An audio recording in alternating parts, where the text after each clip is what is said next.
how to apply for TikTok Creator Fund. Hello everyone, welcome to our channel and let's see how we can do it.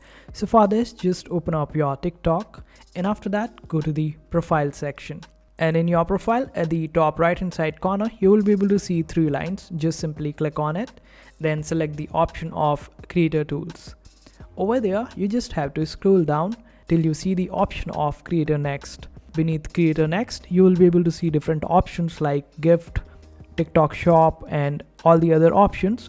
These options are basically the Creator Fund options, and these are subdivided according to the requirements, and you have to complete certain requirements in order to unlock these features, and after that you will be able to use it and utilize these particular options in order to earn more revenue. And in case if you are not able to see it, then there might be several reasons, like one of the reason is that you are underage and your account is not up to the mark of TikTok's guidelines.